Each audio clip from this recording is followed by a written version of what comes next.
नमस्कार दोस्तों, स्वागत है आपका यूट्यूब चैनल अप्रेंटिसशिप इंडिया अड्डा में।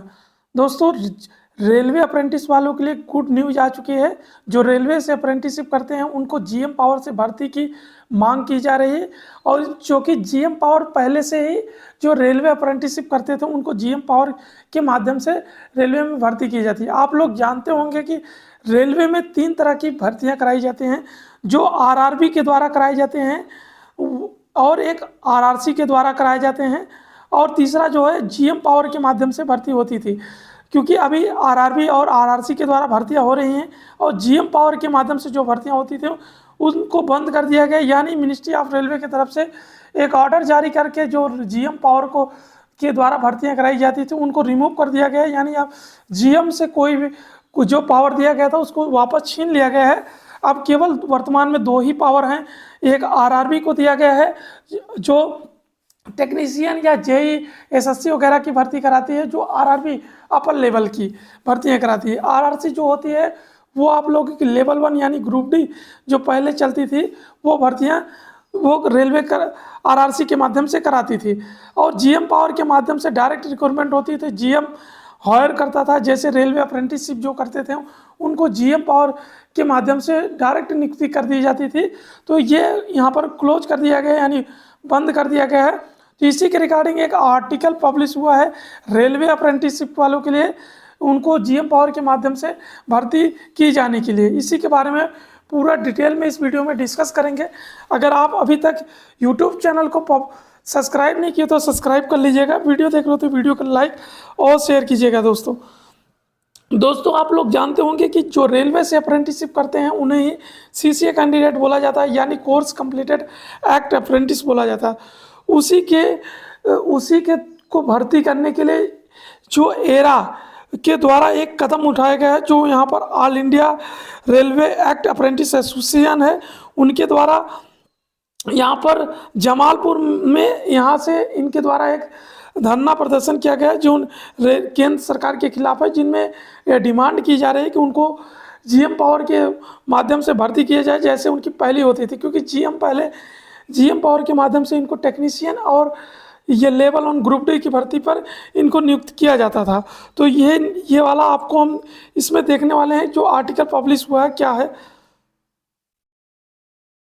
आप लोग जानते होंगे इस तरह की एक आर्टिकल जो दैनिक जागरण में पब्लिश हुआ है, बहुत ज़्यादा सर्कुलर हो रहा है, बहुत सारे ग्रुप में इसको पब्लिश किया गया है। तो इसी के बारे में बहुत सारा कमेंट आ रहा है, सर इस पर वीडियो बनाइए, सर इस पर क्या इन्फॉर्मेशन है। तो इसी के लिए मैंने इसकी जांच की तो ये निकला कि ये जो आर्टिकल है यहाँ पर ये पब्लिश किया गया है एरा के द्वारा।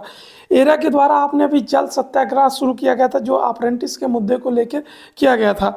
तो वहाँ पर ये आर्टिकल पब्लिश किया गया है दैनिक जागरण में। यहाँ पर देख सकते हैं, एक्ट अप्रेंटिस में आक्रोश, रेलवे चक्का जाम करने की चेतावनी दी गई है। और यहाँ पर नीचे देखेंगे तो आप लोगों को बताया भी गया है इस तरीके से। यहाँ पर केंद्र सरकार के खिलाफ एक्ट अप्रेंटिस की शुरुआत होगी पद यात्रा, यानी अब रेल अप्रेंटिस जो होंगे वो पद यात्रा शुरू करने वाले। इसके पहले उन्होंने जल सत्याग्रह की शुरुआत की थी एरा के द्वारा। जो एरा के राष्ट्रीय अध्यक्ष हैं चंदन पासवान, उनके द्वारा शुरू किया गया था। आप यहाँ पर देखेंगे आगे क्या क्या मेंशन किया गया, तो उसके बारे में पूरा डिटेल में देखते हैं। यहाँ पर देख सकते हैं आगे यहाँ पर मेंशन किया गया है कि ये जमालपुर मुंगेर से यहाँ पर पत्रिका में पब्लिश हुआ है। ये 4 सूत्री मांगों के समर्थन में रेलवे के प्रतिष्ठित एक्ट अप्रेंटिस ने आंदोलन की शुरुआत कर दी है। दूसरे दिन अप्रेंटिस ने कहीं भी रेल चक्का जाम करने की चेतावनी दे दी है।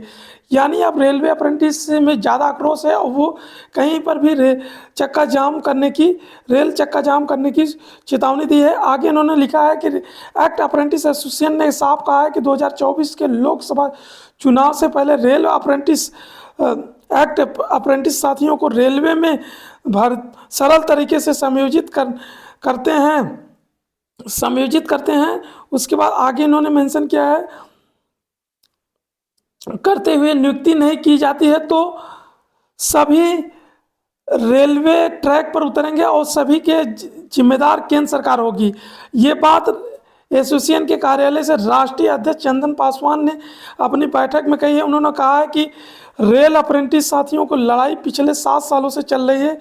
इसके तहत 40 से 50 अप्रेंटिस साथियों ने बेरोजगारी और आर्थिक तंगी से परेशान होकर खुदकुशी कर ली है।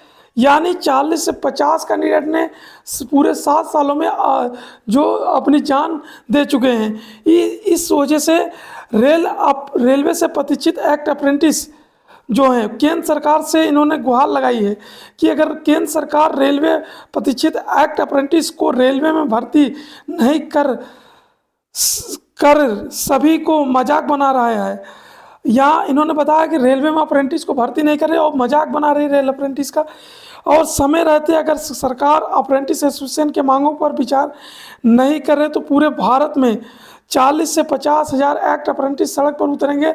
और राष्ट्रीय अध्यक्ष ने कहा है कि सभी अप्रेंटिस एसोसिएशन शांतिपूर्वक तरीके से बात को रेलवे बोर्ड और सरकार तक बातों को रख रही। इस मौके पर अजय, पीयूष और राहुल और प्रिंस, सोनू प्रजापति, सागर समेत सभी मौजूद थे।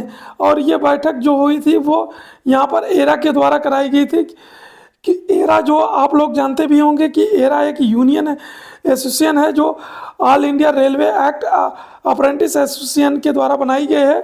और इसमें सभी रेल अप्रेंटिस के मुद्दे को समय समय पर उठाती रहती है। और इनके द्वारा अब इसके पहले अभी हाल ही में जल सत्याग्रह भी कराया गया था, जो इसके बाद यहाँ पर आप लोगों ने देखा अब पद यात्रा भी शुरू होने वाली है।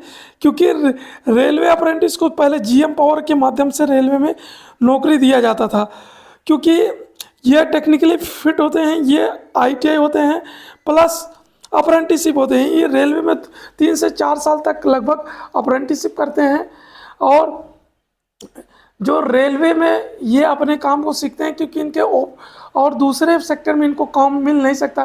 क्योंकि अभी हाल ही में अग्निवीर जो होते हैं, अग्निवीर को रेलवे में 15% का आरक्षण दिया गया है, तो और जिसमें से उन्हें लेवल 1 लेवल 2 में भी दिया गया है। और जो यहाँ पर रेलवे अप्रेंटिसशिप होते हैं उनको केवल लेवल 1 में छूट दिया गया है। तो उनको इस तरीके से देखना सरकार के को इस पर विचार करने चाहिए और रेलवे बोर्ड को भी इस पर विचार करने के बाद उन पर कोई एक अच्छी पॉलिसी डिसाइड करनी चाहिए, ताकि रेलवे में जो रेल अप्रेंटिस है वो बेरोजगार ना हो। क्योंकि रेलवे को अगर चलाने में अगर इनका बहुत ज़्यादा योगदान होता है, क्योंकि जो रेलवे का काम सीखता है वही रेलवे में अच्छे तरीके से अपनी काबिलियत के आधार पर रेलवे को आगे बढ़ाने में योगदान दे सकता है। और जो कि आप ओपन मार्केट से जो रिक्रूटमेंट करते हैं वो नॉन टेक्निकल कैंडिडेट होते हैं, यानी 10वीं पास होते हैं, उसके बाद आप उसको लेके यहाँ पर टेक्निकली फिट करते हैं, जिसमें रेलवे के बहुत सारे पैसे इन्वेस्ट होते हैं। और जो ट्रेंड कैंडिडेट हैं, जो रेलवे में पहले से ही वो ट्रेंड है, उनको अगर आप रेलवे में लाते हो तो निश्चित है कि रेलवे के वो क्योंकि वहाँ से वो रेलवे के वर्कशॉप, रेलवे के लोको सेट और जो रेलवे के रेल मरम्मत कारखाना होती हैं जो और वैगन या कैरीज होते हैं, वहाँ पर वो टेक्निकली फिट होते हैं। वो जिस दिन से आप उनकी नियुक्ति होती है उसी दिन से ये काम पर लगकर वो काम को संभाल सकते हैं। इसलिए रेलवे को चाहिए इनके लिए एक ऐसी अच्छी पॉलिसी बनाए ताकि इनके सभी जो कैंडिडेट हैं वो इनको यहाँ पर हो सके, भर्ती में ये आ सके। इसके पहले इन्होंने 20% कोटा दिया लेवल 1 में और 1/3 का वेटेज दिया है और 2/3 सीबीटी का मार्क्स काट लिया। इससे बहुत सारे कैंडिडेट का सिलेक्शन नहीं हो पाया, क्योंकि वो एक तरफ 1/3 वेटेज दिया गया, दूसरी तरफ से यहाँ पर उनका जो सीबीटी का मार्क्स हुआ उनमें 2/3 का माइनस कर दिया गया है। यानी अगर आपका 15 मार्क्स है तो उसका 2/3 करेंगे तो 10 नंबर होता है। इस तरीके से रेलवे में उनको नियुक्त आने में बहुत कठिन प्रक्रिया हो गई। इस वजह से वो रेलवे में नहीं आ सके। तो रेलवे को चाहिए कि एक अच्छी पॉलिसी डिस्कस करके इनके लिए बनाए ताकि वो रेलवे में आ सकें और रेलवे के कार्यों को आगे बढ़ा सके और रेलवे सुचारू रूप से संचालन में हो सके। इस तरीके से यहाँ पर डिमांड की गई है। अगर फिर भी अगर कोई भी नोटिस आती है तो आपको यहाँ पर डिस्कस बताएंगे। धन्यवाद। Keep in touch.